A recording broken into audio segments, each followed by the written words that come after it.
Shalom, selamat pagi saudara. Selamat datang kembali dalam program Renungan Pagi Spiritual Life.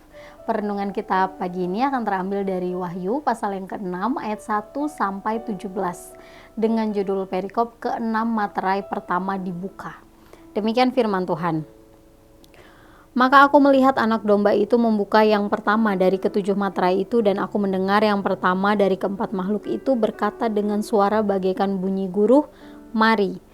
Dan aku melihat seseorang ada seekor kuda. Dan aku melihat sesungguhnya ada seekor kuda putih, dan orang yang menungganginya memegang sebuah panah, dan kepadanya dikaruniakan sebuah mahkota. Lalu ia maju sebagai pemenang untuk merebut kemenangan. Dan ketika anak domba itu membuka materai yang kedua, aku mendengar makhluk yang kedua berkata, "Mari."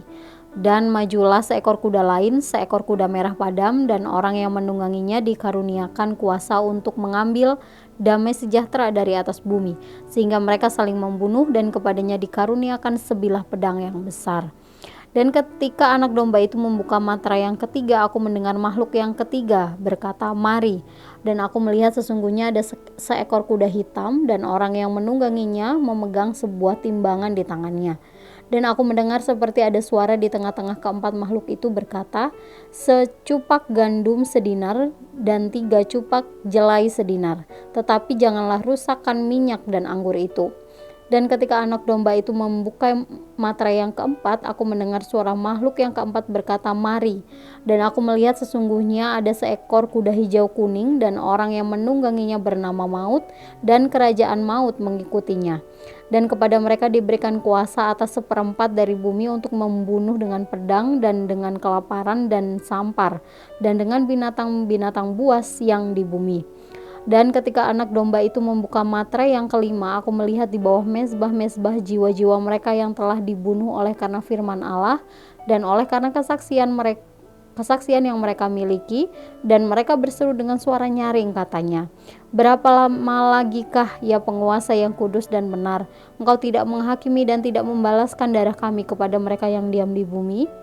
Dan kepada mereka masing-masing diberikan sehelai jubah putih, dan kepada mereka dikatakan bahwa mereka harus istirahat sedikit waktu lagi hingga genap jumlah kawan-kawan pelayanan dan saudara-saudara mereka yang akan dibunuh sama seperti mereka. Maka aku melihat ketika anak domba itu membuka materai yang ke-6, sesungguhnya terjadilah gempa bumi yang dahsyat, dan matahari menjadi hitam bagaikan karung rambut, dan bulan menjadi merah seluruhnya bagaikan darah. Dan bintang-bintang di langit berjatuhan ke atas bumi bagaikan pohon ara menggugurkan buahnya yang mentah. Apabila ia digoncang angin yang kencang, maka menyusutlah langit bagaikan gulungan kitab yang digulung, dan tergeserlah gunung-gunung dan pulau-pulau dari tempatnya. Dan raja-raja di bumi dan pembesar-pembesar serta perwira-perwira dan orang-orang kaya serta orang-orang berkuasa dan semua budak serta orang merdeka bersembunyi ke dalam gua-gua dan celah-celah batu karang di gunung.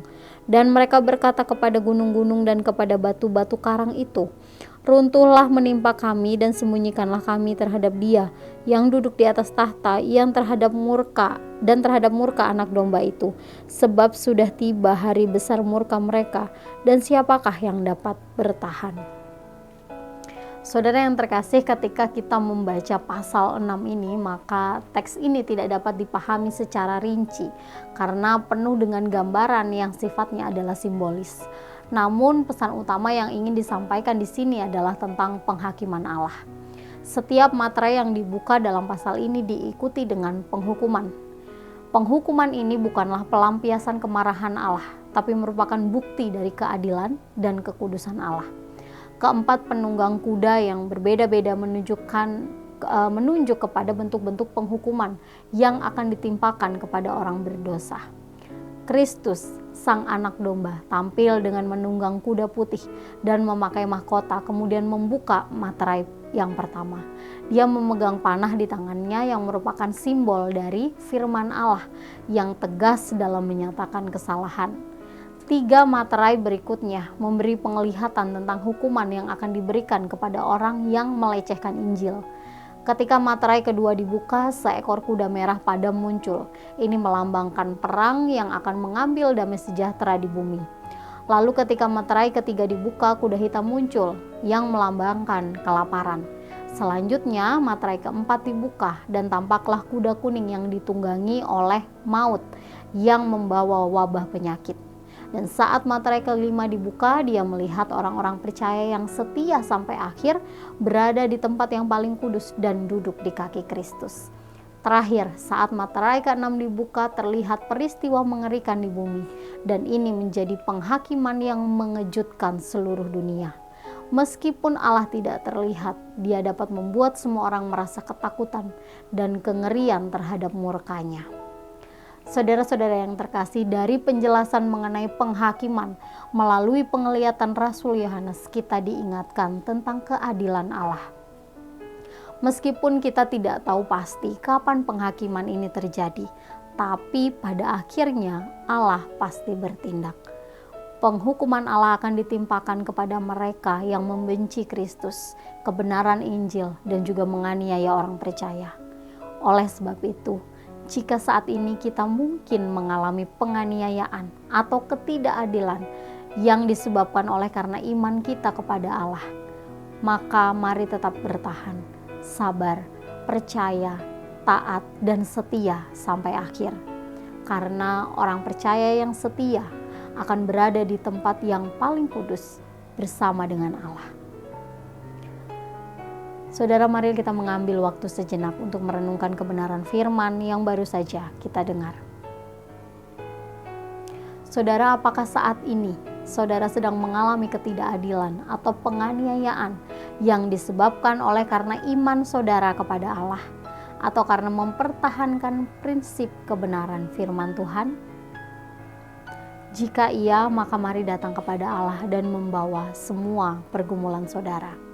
Mari meminta kekuatan dari Allah sehingga saudara mampu bertahan, sabar, percaya, taat, dan juga setia sampai akhir.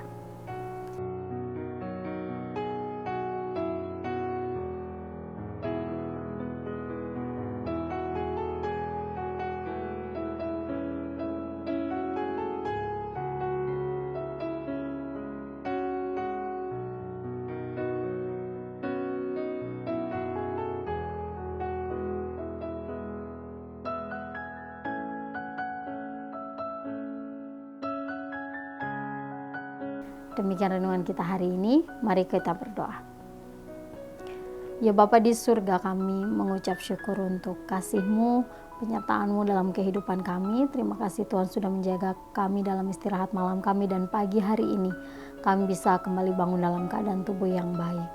Tuhan, kami juga bersyukur untuk kebenaran firman-Mu yang kembali mengingatkan kami betapa Engkau Allah yang adil, Allah yang akan bertindak tepat pada waktunya.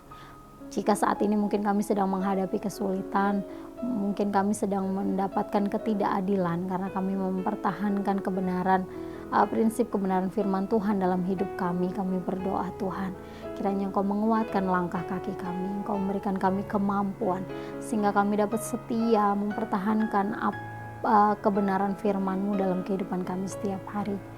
Tuhan, ajar kami untuk selalu mempercayai bahwa Engkau akan menolong kami dan menyertai kami. Karena pada akhirnya, jika kami setia sampai akhir, maka kami akan mendapatkan mahkota kehidupan itu Tuhan. Kami berdoa menyerahkan seluruh hidup kami dan semua hal yang akan kami kerjakan hari ini ke dalam tangan kuasa-Mu. Dalam nama Tuhan Yesus kami berdoa. Haleluya. Amin. Demikian renungan kita hari ini. Selamat pagi, selamat beraktivitas. Tuhan Yesus memberkati.